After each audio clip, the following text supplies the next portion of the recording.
निर्माण समिति की बैठक कल 18 तारीख को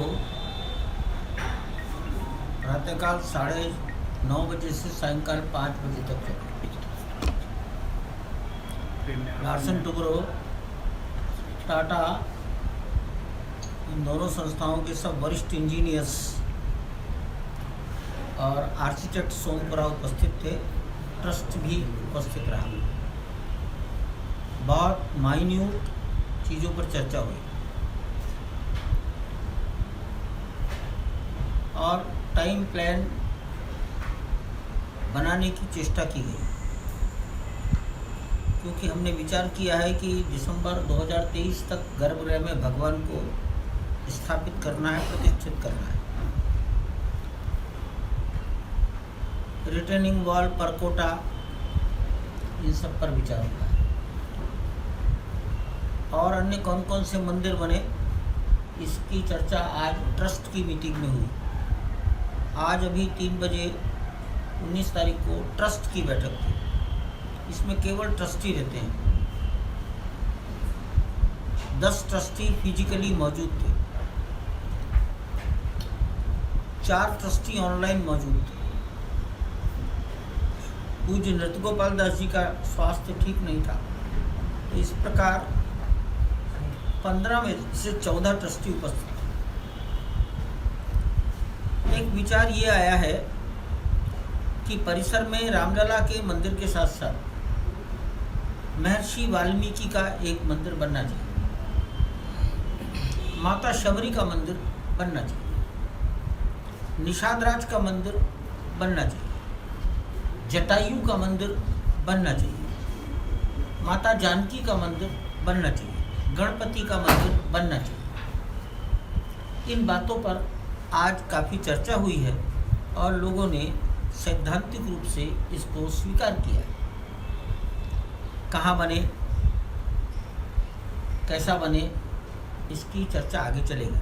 हनुमान जी का भी मंदिर, हनुमान जी का तो अयोध्या में इतना बड़ा मंदिर है, अब किसी दूसरे हनुमान जी के मंदिर की अयोध्या में चर्चा करना, एक स्थान के वो अयोध्या के तो वो मालिक हैं, हनुमानगढ़ी इतना पर्याप्त है। लेकिन अयोध्या में गणपति का कोई मंदिर नहीं है, आप भी जानते हैं। मंदिरों में गणेश जी हैं, लेकिन प्रधान देवता के रूप में कहीं गणपति नहीं है। माता सीता वो शक्ति की भी प्रतीक है और इस देश में एक आदर्श है। इसलिए हमारे केशव पाराशरण जी जो वरिष्ठ अधिवक्ता हैं, वरिष्ठतम, लगभग 95 ईयर्स एज है, वो सीता माता के लिए बार बार कह रहे थे, सबके हृदय की बात वो बोल रहे थे। तो महर्षि वाल्मीकि, माता शबरी, निषादराज, जटायु और गणेश जी और माता सीता, इनके मंदिरों की चर्चा हुई है। ये भी विचार हुआ है कि रामलला की मूर्ति कैसी हो। स्थानीय संतों से विचार करने का एक आम राय बनी है, कितनी हो, कितनी बड़ी हो। रामलला बाल रूप में ही भगवान की मूर्ति बनेगी, ये भी विचार करेंगे सबसे पूछकर।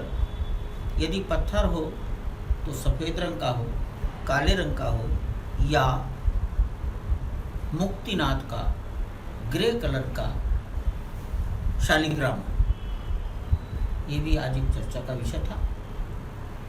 शेष सबको ये बता दिया गया है कि वित्तीय वर्ष 2021 और 20 और 21, 2020-2021 की ऑडिट रिपोर्ट, उसका रिटर्न भर दिया गया है। कितना चंदा है? हमारे यहाँ चंदा तो आता ही नहीं, दान मतलब वो समर्पण आता है भगवान को। हमारा समर्पण केवल आता है, हमारे यहाँ चंदा कुछ नहीं आता।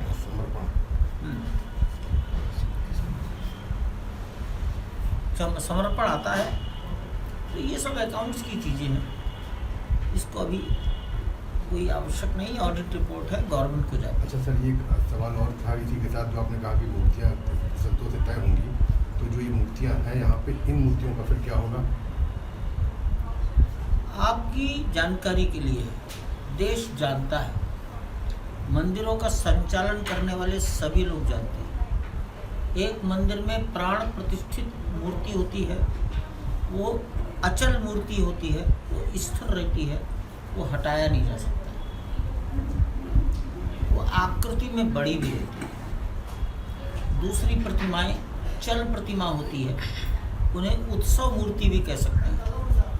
किसी पूजा उपासना में उनको गर्भगृह से बाहर निकाल कर ले आते हैं। इसलिए जो 70 साल से जिन प्रतिमाओं का, जिन विग्रहों का समाज पूजन कर रहा है, वो उत्सव मूर्तियों का रूप ग्रहण कर लेंगे। तो ये भी उसी में रहेंगी? आप बड़े मंदिर में कहीं देखने जाइए, प्राण प्रतिष्ठित मूर्ति और उत्सव मूर्ति सब एक साथ रहती हैं, एक ही सिंहासन। सर, काम की प्रगति पर क्या रिपोर्ट? काम सर, वो 2024 तक एक सूचना आ रही है 2024 तक। काम की प्रगति बहुत संतोषजनक है।